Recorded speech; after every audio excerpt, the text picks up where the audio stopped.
Hi dear students, welcome back to my YouTube channel. देखिए बच्चों, हम कर रहे थे क्लास 11 फिजिक्स का एप्लीकेशंस ऑफ डायमेंशनल एनालिसिस।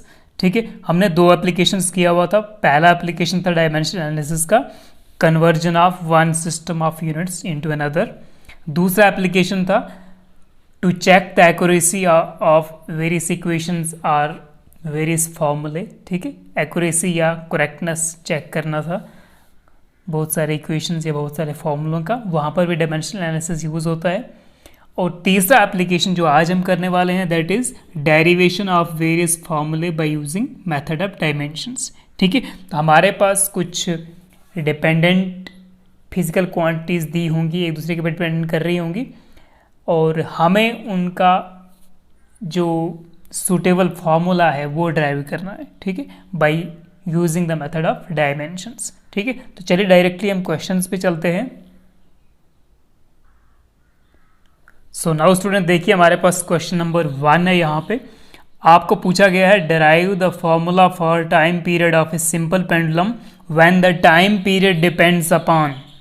ठीक है, तो आपको time period of a simple pendulum का फॉर्मूला डिराइव करना है। ठीक है, जहाँ पर आपका टाइम पीरियड किस किस क्वांटिटी पे डिपेंड कर रहा है। ये डिपेंड कर रहा है मास ऑफ द बॉब पे, लेंथ ऑफ द पेंडुलम पे and acceleration due to gravity पे।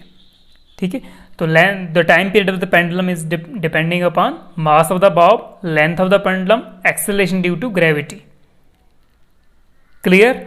ठीक है, तो calculate the possible formula, calculate the possible formula. ठीक है, तो ये आपको बताया गया है। तो सबसे पहले देखिए आपको क्या किसका फॉर्मूला निकालना है, वो फिजिकल क्वांटिटी आपको पता होनी चाहिए, एंड वो फिजिकल क्वांटिटी किन किन फिजिकल क्वांटिटीज़ पे डिपेंड कर रही है। तो देखिए आपको निकालना है टाइम पीरियड का फॉर्मूला, और ये टाइम पीरियड डिपेंड कर रहा है मास ऑफ द बॉब, यानी मास पे डिपेंड कर रहा है।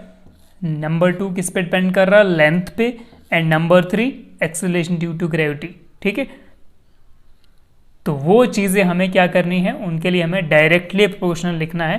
तो हम चलिए डायरेक्टली सॉल्यूशन स्टार्ट करते हैं। सॉल्यूशन ओके, तो देखिए हम सबसे पहले लेट करेंगे। लेट जो हमारा कैपिटल टी है, let capital T be the time period of the simple pendulum, time period of the simple pendulum. ठीक है, ये हमने लेट कर दिया इसको कैपिटल टी से। अब according to the question, according to the question, question में क्या बोला गया है, क्वेश्चन में बोला गया है कि टाइम पीरियड टी किस पे डिपेंड कर रहा है। तो हम इसको लिखेंगे directly proportional to, is directly proportional to the mass पे डिपेंड कर रहा है। इसका हमें जो पावर है, इसके डायमेंशन वो पता नहीं है, तो मास पे डिपेंड कर रहा है। नंबर 2 लेंथ पे डिपेंड कर रहा है, and acceleration due to gravity g पे डिपेंड कर रहा है। ठीक है, तो जो जिन क्वांटिटीज पे डिपेंड कर रहा है ना, तो हम उनको डायमेंशंस देंगे ए, बी एंड सी। ठीक है, तो time period of the simple pendulum को हम लिखने वाले हैं directly proportional to the mass power a, length power b and gravity power c. ठीक है, जो फिजिकल क्वांटिटी स्टार्टिंग में है डिपेंडेंस पे, तो उसको ए आपको डायमेंशन पावर में देना है। फिर उसके सेकंड नंबर पे जो है जिस पे डिपेंड कर रहा है टाइम पीरियड, उसको पावर बी देना है। और जो थर्ड, ठीक है, थर्ड नंबर पे जो फिजिकल क्वांटिटी है जिस पे टाइम पीरियड है यहाँ पे डिपेंड कर रहा है, उसको पावर सी देना है। ठीक है, यहाँ से अगर आप प्रोपोर्शनलिटी साइन को हटाते हैं तो टी इज इक्वल टू कोई आप कांस्टेंट लगा दीजिए, k m power a, l power b and g power c. ठीक है, तो ये एक आपका इक्वेशन बन जाएगा। इसको आप इक्वेशन 1 भी डाल सकते हो। ओके, अब हमें करना क्या है, अब हमें आगे क्या करना है, तो हमें करना है दोनों साइड का डायमेंशंस का कंपैरिजन। ठीक है, हमें क्या करना है, हमें दोनों साइड का डायमेंशंस का कंपैरिजन करना है। तो लेफ्ट हैंड साइड में आपको टाइम पीरियड का डायमेंशन फार्मूला लिखना है। यहाँ पर के तो कांस्टेंट है राइट हैंड साइड में, फिर आपको मास यानी m का डायमेंशन फार्मूला, मास का डायमेंशन फार्मूला, फिर लेंथ का डायमेंशन फार्मूला, और एक्सेलरेशन ड्यू टू ग्रेविटी का डायमेंशन फार्मूला। ठीक है, और उनके मास के जो मास का पावर है दैट इज a, लेंथ का पावर b एंड दिस का पावर c। ठीक है, तो इस तरह हमें डायमेंशन फॉर्मूले लिखने हैं और फिर इस इक्वेशन को हमने कंपेयर करना है बोथ साइड्स। ओके, तो चलिए आगे बढ़ते हैं। अब हमें पहले dimensions of left hand side, right hand side, सब क्वांटिटीज के डायमेंशंस लिखने हैं। ठीक है, तो डायमेंशन फॉर्मूला या डायमेंशंस ऑफ टाइम पीरियड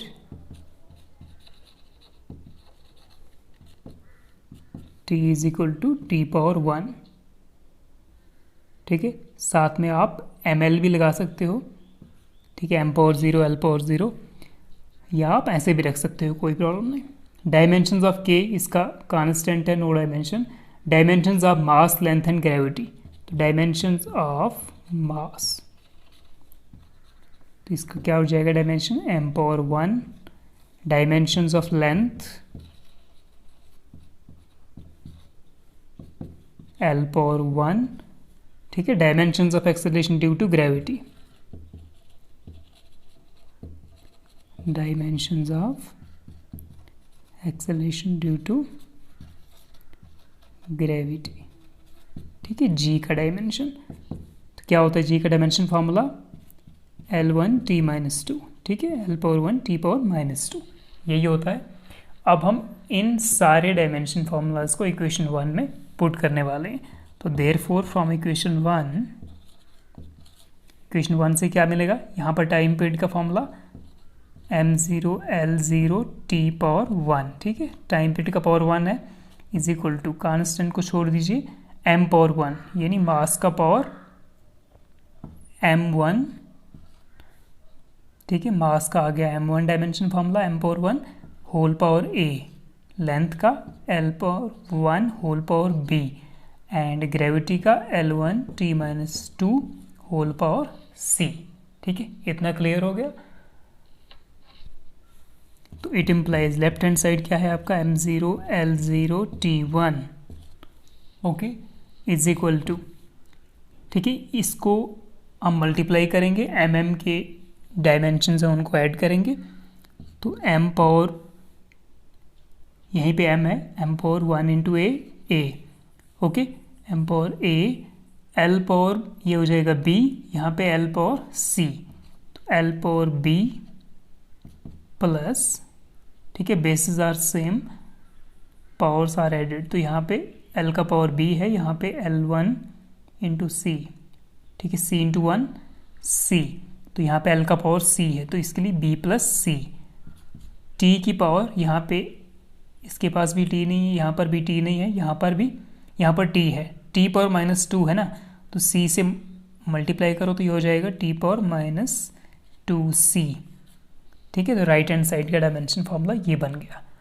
ठीक है, now as per the principle of homogeneity, ठीक है, as per the principle of homogeneity, जो एक, ठीक है, डायमेंशन सेम होना चाहिए दोनों साइड, तो a इज इक्वल टू 0 होना चाहिए। ठीक है, a should be 0, b plus c should be 0 and t का जो पावर है minus 2c, it should be 1। तो हम लिख सकते हैं therefore by the principle of homogeneity, therefore by the principal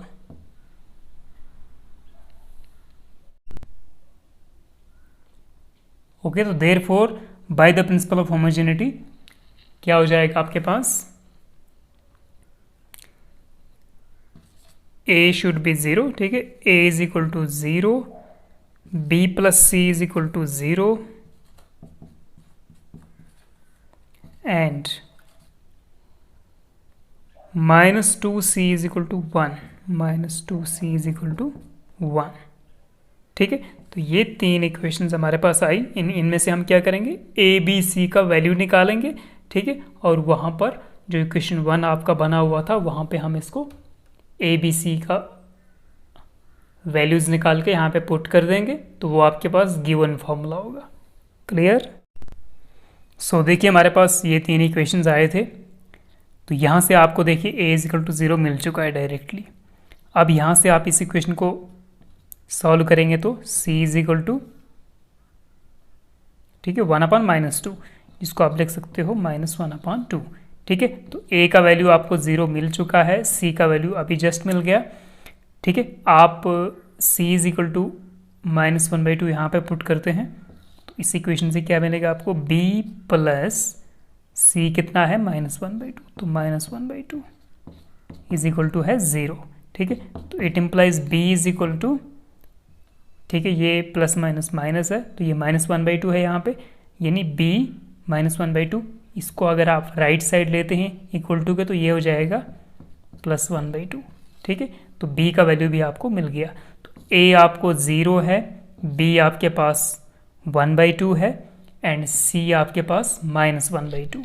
तो a is equal to 0, b equal to 1/2 and c equal to -1/2, ठीक है। ये वैल्यूज आपको मिल चुकी हैं।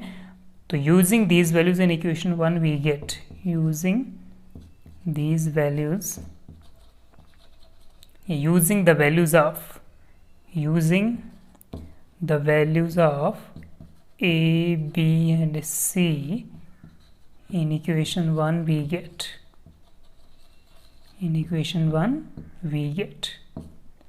ठीक है। तो इक्वेशन 1 क्या था आपका, ये था आपके पास t equal to k m power a l power b g power c, यही था इक्वेशन 1 आपका, ठीक है। तो इसमें अगर आप यूज़ करते हैं ये वैल्यूज़ तो ये हो जाएगा फॉर्मूला आपके पास k into M power a, तो a का वैल्यू कितना है 0, ठीक है, a का वैल्यू है 0, b l पावर b कितना है 1/2 एंड c है -1/2, तो g का पावर हो जाएगा -1/2, a b c, ठीक है। a और b और c का वैल्यूज हमने पुट कर दिया। यहाँ से टाइम पीरियड चल रहा है आपका, ओके। तो time period is equal to k into M power 0, ये 1 हो जाएगा, ये टर्म खत्म हो जाएगा यहाँ से, तो k times l power 1/2 g power 1/2, ठीक है। t is equal to k times, ठीक है, एम पावर 0 यानी 1, इसको लिखेंगे नहीं हम, एंड l पावर ये भी हाफ है, मैं क्या करता हूँ, मैं g को डिवाइड में लेता हूँ तो फिर इसका पावर प्लस हो जाएगा, ठीक है, +1/2, ठीक है। इसको आप लिख सकते हो k इंटू, अब दोनों का पावर सेम है तो आप l/g होल पावर 1/2 लिख सकते हो क्या, बिल्कुल लिख सकते हो, ओके। अब आगे चलते हैं, तो आपके पास t is equal to k times l/g का पावर 1/2 आ गया, ठीक है। अब आगे चलते हैं, ठीक है, k को k रखेंगे, l/g पावर 1/2, ठीक है। पावर 1/2 का मतलब क्या होता है, स्क्वायर रूट l/g, ठीक है। तो this is your possible formula, ठीक है। फिर हम यहाँ पे बोल सकते हैं कि लेट अस टेक या let us put constant k is equal to 2π, ठीक है। तो देयरफॉर टाइम पीरियड t कितना हो जाएगा, 2π √l/g, ठीक है।